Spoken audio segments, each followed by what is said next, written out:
Well, the new Premier League season is up and running. All 20 sides have played their opening games back in the top flight, and already we've seen some excitement in terms of goals, results, VAR decisions as well. Myself, Tom McGarry and Tom Hill are going to have a little bit look back at what's happened over the weekend and potentially how that's affected the betting in terms of the title race, relegation, and who will go on and win the Golden Boot. We'll start with the title race. Big wins for favourites Manchester City and Liverpool. City scoring 5 at West Ham, and Liverpool comfortably beating Norwich by 4-1 on Friday night. Tom, unsurprising that those two sides are still the heavy favourites to go head-to-head for the title. Yeah, I don't think that's going to change all season, is it? Unless we get a freak set of results for either of those two teams, maybe around the Christmas period, maybe some results a little bit against the run of play. But yeah, Liverpool had the chance to set the standard. They had the first game and they did it with relative ease. Probably the only downside is the Alisson injury. I mean, I don't think Jurgen Klopp would have been that bothered about the clean sheet, considering their defensive record last year. But yeah, Alisson losing, his fitness race at the moment. But a good win for Liverpool. They then put the pressure on City and they responded in emphatic fashion. 5-0 against West Ham is some result, considering a lot of, some sections of the media, some fans think West Ham could be, a top 10 team this year. But yeah, a bit of a difference in the odds. Liverpool just shortening from around 11-4 to 5-2. Man City now as short as 9-20. But they were always the odds-on favourites for the title. But it's the other teams, maybe the likes of Spurs and Arsenal, that we await to see what happens to them in the next few weeks. Yeah, a little bit more difficult to read with those two. They both won. Arsenal just about getting over the line away at Newcastle by 1-0, and Spurs looked for a long time that they were going to be limping towards defeat against Aston Villa, but came back. Eventually won 3-1. Manchester United have perhaps made a statement, though, beating a fellow top 6 side, Chelsea, by 4-0. Big scoreline, big result, but perhaps not quite papering over the cracks, but not quite as convincing as the scoreline would suggest.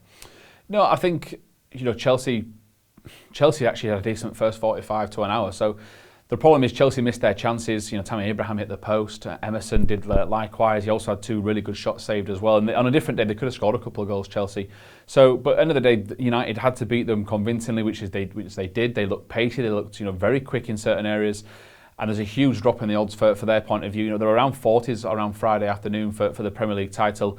Probably the biggest they've been for some years. Now short as 25s with some bookmakers, because I guess just, a little bit of covering themselves. They do look very, very good going forward. But at the same time, if they did that to a Liverpool or a Spurs, that's a massive statement. Against, Chelsea, who are a team in transition, who have not allowed to sign any players this summer, I'm a little bit wary of that. But they've still dropped in price and still a great result. Yeah, it's a bit of a reaction that I'm not sure if 25 fully reflects where United are at in terms of a title challenge. At the bottom end of the table, in terms of sides potentially that could be involved in relegation trouble, the newly promoted team Sheffield United, they drew at the weekend. Norwich and Aston Villa, as we've mentioned, both lost, so they're still in the shake-up. But a couple of teams that lost, Southampton in particular, losing away at Burnley convincingly, their odds have potentially shortened. Yeah, I was surprised by the scoreline. For me, you can never look past Burnley at home, can you? They're always a team that love playing in front of their own fans, and it's a difficult place to go if the weather's not on side. Southampton just seem to crumble. They've been really good in pre-season as well. They've beaten some top teams, got some good results, draws away in Asia. But really, really poor result for them to open the weekend. 9-2 they were to go down at the start of the weekend, 4-1 now. So a difference in price, shortening.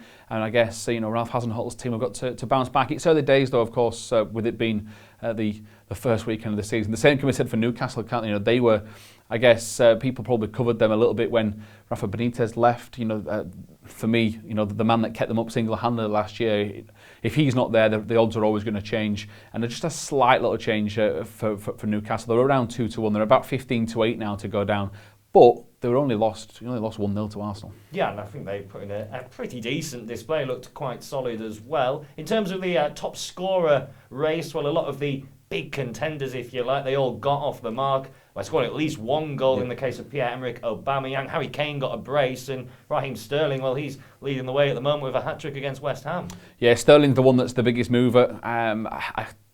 For me, one of the best players in that City team by a mile, and I think if he drops out now, they start to look a lot more affected. Mahrez, Bernardo Silva, David Silva don't have the same desired pace, and a hat-trick a couple of assists as well, and he's now shot at 6-1. He was 14s before the weekend, and of course 3 goals. He's going to score a lot more goals as well. Leroy Sané is not fit for 7 months, so he's pretty much guaranteed another start in 3 spots if he's fit, I think. You know, Harry Kane doesn't really score in August, never scored on the opening day, but he did that this weekend, and I think he's shot from around 92 just to around 4-1, so not too much. And of course, who can forget Mohamed Salah as well? You know, a player that scored on the opening night, didn't really, be at his best. He could have scored a couple more. He's available at around 4-1 as well, from a similar price of 9-2. Yeah, expect the similar contenders throughout the season to be challenging at the top of the scoring charts. Let us know what you think as well. Don't forget to look us up on social media, and you can also subscribe to our YouTube channel.